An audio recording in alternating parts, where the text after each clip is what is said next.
Hi everyone, good morning. This is Texas Balderas, Pastor Henry's wife, and she's got some great little things to share with you today.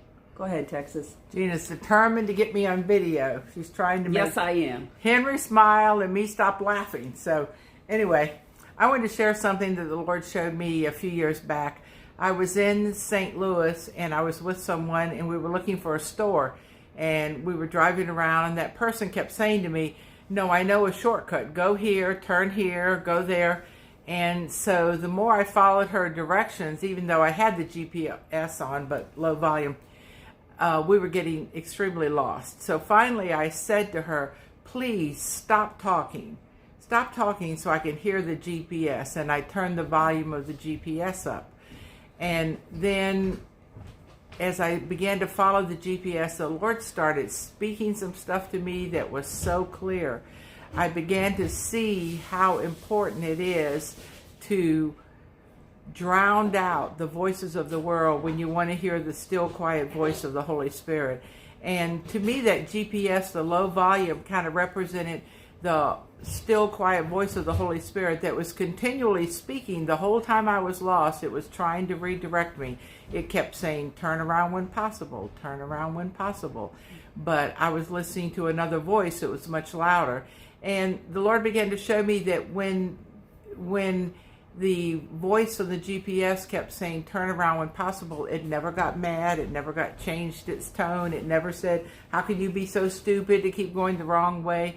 It was even and forgiving and steady the whole time. And God showed me that's how He is.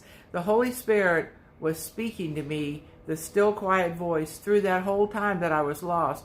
But there were other voices competing, and I let those voices be louder than the voice that I wanted to hear. So it really showed me a lot about how important it is to drown out and choose to block out so many voices that the world has so we can listen to the Holy Spirit. And I get up real early in the morning, sometimes maybe 4 in the morning or whatever, and I like to go have that quiet time so I can hear the Holy Spirit. But lately I've really found that I've been taking my phone and clicking on smart news first thing, and then I want to watch and see what's happening with the coronavirus or something going on in the world.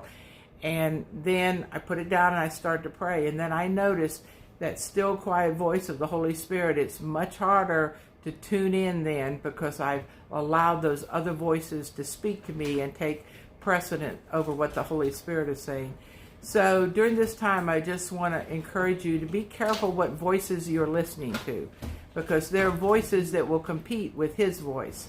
So you want to listen to what the Holy Spirit is saying and minimize everything that the world is saying to you, because that still, quiet voice is patient and calm. It will redirect you. It will show you what wisdom is and what is fear, because some things that people are saying, well, this is just wisdom. If it's done in the spirit of fear, then it's of no value. And the Holy Spirit will direct you in that. So I just want to encourage you, listen to that still, quiet voice. Shut off the other things that are speaking louder than His voice to you. That's really good, Texas. I love that. And He is with us. He is for us. He's all around us. He's beside us. He's in us.